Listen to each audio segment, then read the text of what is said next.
All right, so we have reached the final video of the tutorials that I do for my data science class. And in this video, we're going to look at cross-validation measures, some statistical tests that you can conduct on your data, some random models, and finally, we're going to build a word cloud. Now, let us start by importing our packages. So we're going to import pandas, numpy, and seaborn to begin with. And we are going to revisit this health data that we were working on with the imputations a few videos back. And just to make our lives a little easier, we're not going to attempt to do any additional imputations. We're just going to live with getting rid of all of the bad observations. And so I'm just going to drop my NAs for this particular example.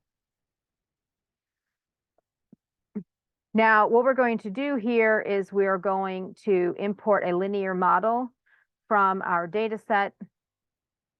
We are going to import model selection methods, so our test train split functions, and we're also going to create some plots, and so we're going to also import matplotlib. Now, I'm going to separate out the variables that I want to be modeled from the variables that I want to do the modeling. And so I'm going to make my Y variable, the variable I'm modeling, my blood pressure, and the variables not person number, notice, but the remaining variables, age, income, alcohol, exercise, and smoking, to be the X variables that I want to model. And so I'll keep those in my data frame. Now, what I'm going to do in then this test train split function is I'm going to import my X variables and my Y variables. And in this version of the test train split function, we're going to specify the test size rather than the train size. So in previous versions of this test train split, using a different function from a different package, this is going to specify the test size rather than the training size. So if the training size is 80%, the test size is 20%. That's not that difficult to do the math. And then this function is going to give us all of these pieces of information in this order: X train, X test, Y train, and Y test. And so by setting up the function this way, it will save each of the 4 outputs as each of these 4 separate objects that we can then refer to. And then we're going to look at the shapes of each of the objects to make sure that they make sense and are consistent with each other. So here I've got 510 observations with 5 variables and 510 observations. When there's nothing listed here, think of it as a single vector. So there's just one variable essentially. And so those lengths match. And then same thing here, we have 5 variables, 128 observations in the test set. Now we're going to fit a linear model, a little linear regression model. We've looked at these models in the past, but we're going to fit a linear regression model with all of the variables. Now this is why this is important. When you're using this X train and so forth, it's going to use all the models that are in the matrix. So if there's variables that you want to not use in your model, then you need to remove them from the training set and the test set. But here we're going to just use all of them. We're not going to worry about, we're going to do a cross-validation to determine if we're overfitting, as opposed to doing statistical tests to determine if we're overfitting. And then we're going to just display the first couple of predictions just to see how we did. Again, these are percentile blood pressure predictions. And then we're going to do a scatter plot. Now, often when we do scatter plots, we're plotting X versus Y. Here we have 5 X's, so we can't plot all the X's versus all the Y's, but we can test our predictions versus our test data to see if the predictions and the actual values are going to match up pretty well by plotting them against each other. So what we should expect is if they're very similar to each other, they'll basically form a straight line. And the better that line is correlated with each other, the straighter it is and the more line-like the plot is, the better the fit between the predictions and the test data. So this isn't too bad. There is some spread here, but we do see a clear trend. This is a pretty strong correlation from the true values to the predictions. So again, this looks about like what you would expect, some variability, possibly an outlier, for instance, right here, but maybe even an influential point, but nonetheless, a relatively strongly correlated linear relationship. Now, if we print the score is generally not the correlation, it's the R-squared value. So this is explaining, so 95% of the variability in blood pressure can be explained by the 5 variables in our regression model. In the test data, as opposed to the training data, which again, you would expect the training data, because we used it to build the model, would be slightly higher. This is comparing the X test and Y test, and this is still saying we're doing a pretty good job. Now, if we want to do k-fold cross-validation, so the idea between k-fold cross-validation is that sometimes you get unlucky splits with your data. You pick 20% and you say, okay, but that may not necessarily always be representative of the data just by random chance. And so k-fold cross-validation is a way of specifying you're going to do this test train split thing multiple times and then average the results together. So in a 5-fold cross-validation with 5 splits, we're going to split the data into 5 groups. And then 4 of them will be used as the training data, and 1 of them will be used as the test data. And then every possible combination of those 4, 5, group 4, 1 groupings will be applied and then averaged together to produce a sort of an overall, if you were to do this multiple times, how would the comparison between the test and training data hold up? So this is just a little bit more robust way of doing the cross-validation, the test train split that we've done before. So again, we've just done the splits, and we want to then actually run the model. Now, again, here we're going to convert, in order to do this, we have to convert these to NumPy arrays. So our data frame with our X variables and our Y variable, we're going to convert to NumPy arrays.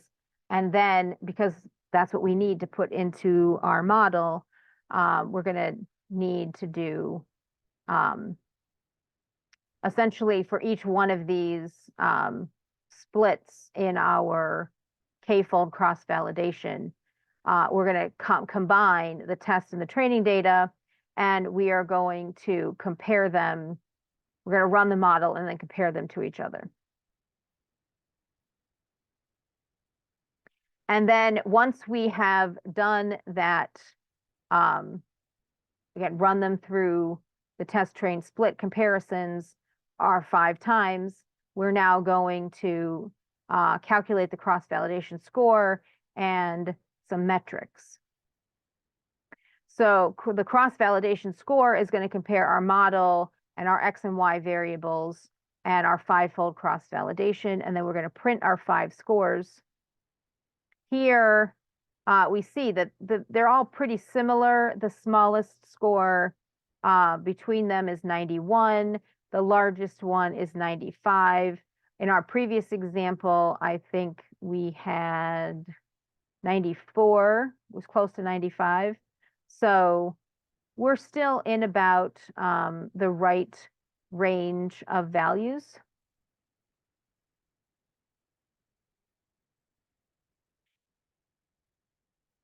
And we can, again, plot a scatter plot against the predictions and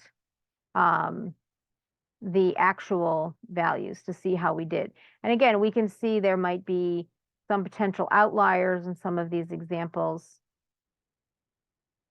But nonetheless, it generally highly correlated on this linear relationship, which suggests that they're doing a pretty good job. And again, consistent with our scores, our R-squared values. Now, we can also look at our accuracy overall. Again, the sort of the average of our R-squared values. And again, we're in that 93% range. It's a little lower than our one particular example, but it's in the middle of all of those 5 values that we were looking at earlier. Now, leave one out cross-validation is equivalent to splitting a data set one time for every number of observations in the data set. This is generally used with smaller data sets or with classification tasks. But I wanted to look at an example of that here anyway, in case that was relevant. So we're going to import the leave one out option. And then the code for that, again, would look like this.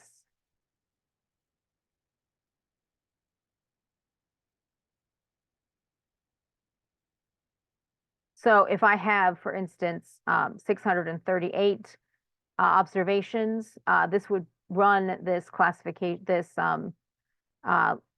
leave one out cross-validation. It would be like doing 638-fold cross-validation. Now we're going to go back again to do some hypothesis testing. We're going to look at this sales data that we were looking at in a previous video. This data set has multiple sheets in it. And so I used this Excel file import function in order to import it and then pull out the sheet that I wanted. Now, this has a lot of categorical data in it. And so this is a very useful data set for doing crosstab tables. And again, we looked at these crosstab tables in a previous video.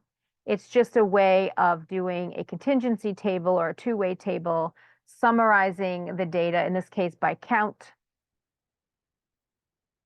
Now, one thing that we might wonder is, does gender and region have anything to do with each other?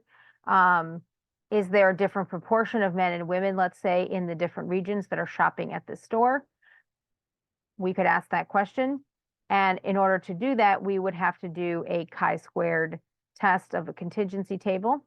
So we're going to import that, and then we're going to calculate a bunch of different values that are coming out of this function, the test statistic, the p-value, the degrees of freedom, and then the expected table that, assuming that gender and region are completely independent, how many counts would we expect in each one of these values? And as we saw before, if you don't necessarily want all of these, you can put like underscores in place for the variables instead. But we're just going to look at all of them. So the test statistic for this test is 5.17. That's a chi-squared value. The p-value that corresponds to it is 15. And since that's above 0.05, you may remember from basic statistics that if it's above 0.05, then that we fail to reject the null. The null hypothesis in the chi-squared test is that the variables are independent, and we're looking for evidence of dependency. And this is not strong evidence of dependency. So there aren't different numbers of men and women, different proportions of men and women shopping in the different regions at the store. Another thing that you can do with combinations of numerical data and categorical data is to do one-way ANOVA tests. Now, for this, we're going to need to tweak the data set a little bit. So I'm going to need to extract variables from the data set where my region is the Midwest. where the region is the Northeast, where the region is the South, where the region is the West, and extract from those observations the total cost, the amount of money that they completely spent. And we're going to put those into our NumPy array. And so I'm going to have 4 data sets when I'm finished. Again, an array of cost, total amount spent for the Midwest region, cost for the total amount spent for the Northeast, cost for the total amount spent in the South, and cost for the total amount spent in the West. And then our one-way ANOVA function is going to take those 4 sets of numerical values, and it's going to calculate a test statistic, which is an F statistic, and the corresponding p-value. And then we're going to print those out with some rounding going on. So again, we're extracting the data from the data set. A little bit more processing is required for this than the two-way table test, the chi-squared test. Our test statistic is 1.9. That's our F score, which is going to depend on the degrees of freedom, will be depending on the number of observations and the number of categories. And we're going to end up with a p-score of 0.119, which again, it's above 0.05. The default, the null hypothesis for the ANOVA is that there is no difference in the means from the different regions. And this is indicating that we are unable to reject that null. If it was below 0.05, we would say there is a difference in the means in at least one of the regions relative to the rest of them. But here they all appear to be consistent with each other. There's some random noise, but not any differences that are statistically significant. Now, sometimes we may want to simulate data, as we've seen in some previous examples, or compare what our data looks like relative to various distributions. So we're going to run through a couple of examples of generating examples of different kinds of analyses with randomly generated data. So here we're going to again set a random seed in order to make this reproducible. We're going to specify some variables. Lambda is going to be equal to 5 in the Poisson distribution. That is both the mean and the variance. The size of the number of observations we're going to put into the data set, and then how many of those data sets we're going to produce. And we're going to take some samples.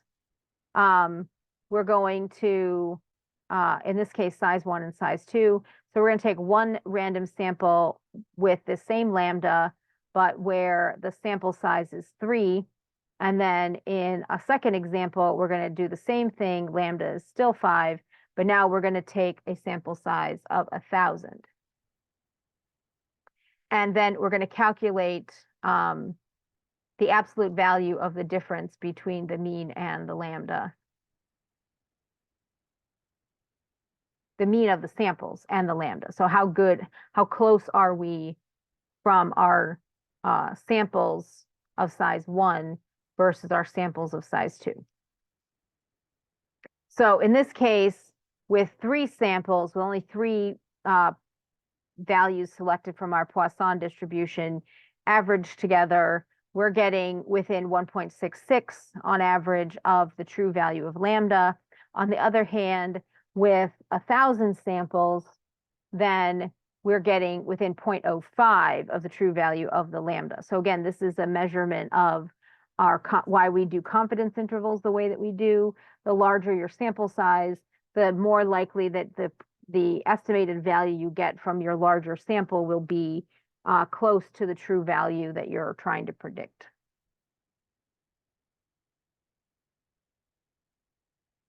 And we can plot them. And we can see that the true value is 5, and our largest peak for our plot, which won't stay on the screen for me very readily, the largest peak is right there at 5. And then, of course, we could similarly do this with sample 1, and you would get a much more spread out shape of the graph. The peak would still be near 5, but it would be much more spread out. Now we can do a similar procedure for the normal distribution. The normal distribution doesn't have only one parameter, it has 2. So we have to specify both mu and sigma, so the mean and the standard deviation. And then we're going to do a similar comparison, a small sample size of 3 versus a large sample size of 1,000, and then see how they differ. And so our mean here is 500. The standard deviation is 100. So with 3 samples, we average out to be within 73 of 500, whereas with 1,000, we're now within 5. Our average is within 5 of that 500. And again, if you were to set the random seed to be a different value, you would get slightly different values, but you would see still there would be a big difference between what you got with 3 samples versus what you got with 1,000 samples. And this is just formatting the output so that it prints in a sentence rather than just outputting the numbers. Again, we did something similar with the previous output. You could easily just report size 1, answer 1, size 2, answer 2. And as long as you understood what you were dealing with, then that would be fine. But here we're just printing everything out in a sentence in case you forget. And again, we're going to plot our larger sample size case, and we're going to see that our center is right at 500, and the sample sizes of 1,000 are going to be, again, a little bit closer together than if we were to do the same thing for sample sizes of 3. And then the very last thing that we're going to look at just for fun is building a word cloud. So I'm going to, I have to install the word cloud package. Okay, so I'm working on a different computer than I usually work on. So I went back and I reinstalled the word cloud package. And so now everything imported beautifully from the OS package, which is built in. We're taking the path package. From PIL, we're taking image to help build the word cloud later on. And then from the word cloud package itself, again, you would want to install this in Anaconda using either pip install or conda install, as we did with SQLite 3 and some of the other packages that we've added previously. We're going to import word cloud, stop words, and image color generator. Now, the data set that I'm using, I downloaded a few years ago from Kaggle, and here is the link. Oh, I believe this still works. I have a slightly newer version of this as well, where it has 150,000 entries, but I'm going to stick with my older version of this data set that just has the 130,000 entries because it's more than sufficient for this demonstration.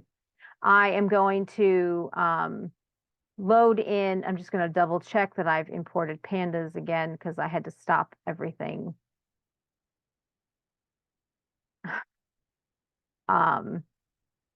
To install my package. So I'm going to import this again. It comes out as a CSV file. And yeah, so what we're going to look at, this data set, it's actually mostly text, names of the wines and the regions and things like that, the wineries. But there is a description of the wine in this data set, and that's what we're going to use to build our word cloud. So just the first value of that column description, we're just going to look at that to see what the descriptions are like.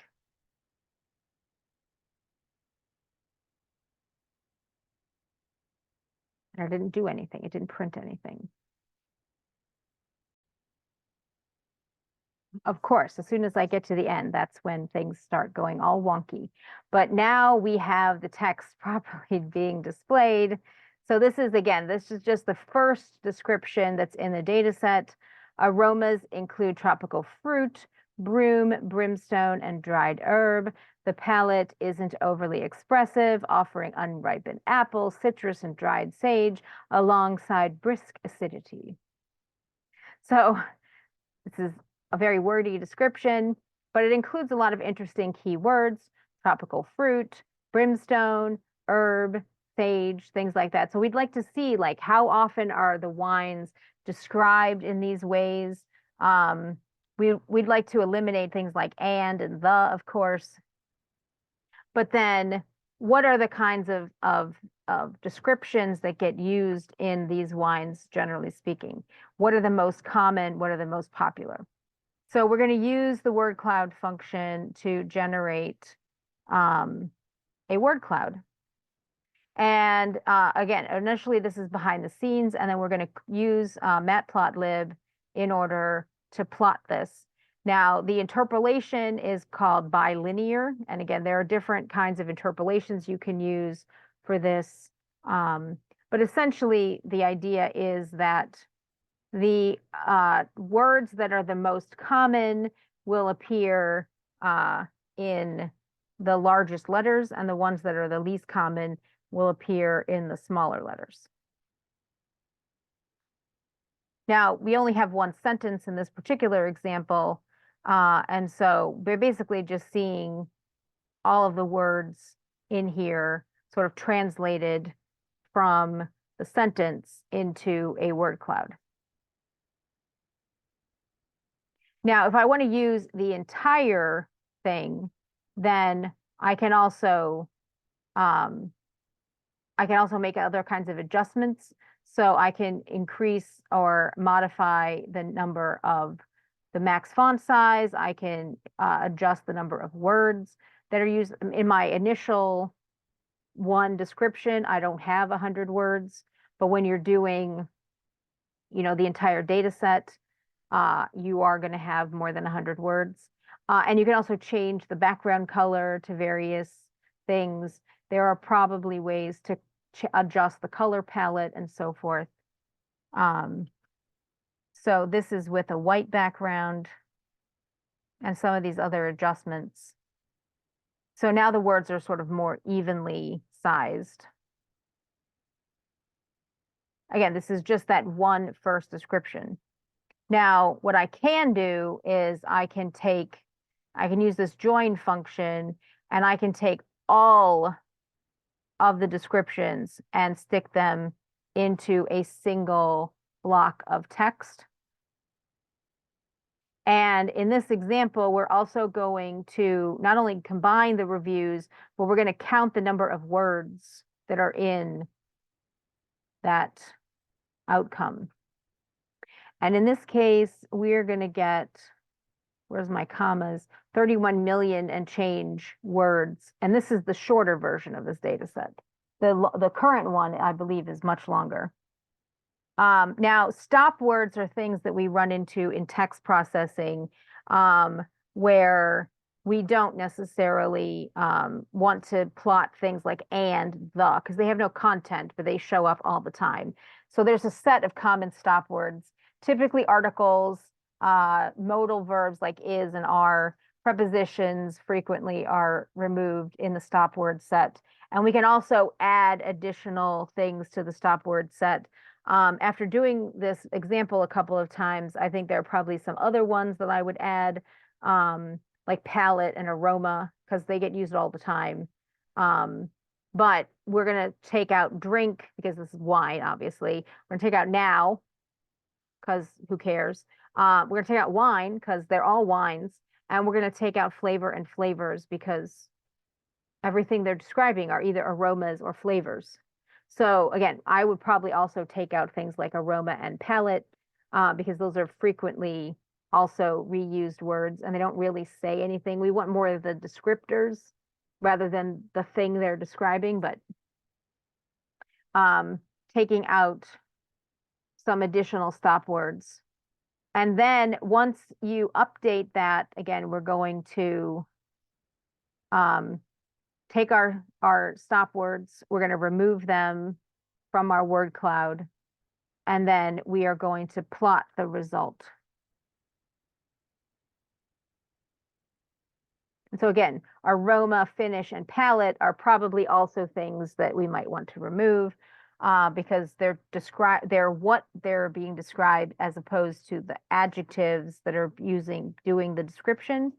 But if you look a little past those, you can see rich, black cherry, fresh, fruity, acidity, crisp, vanilla.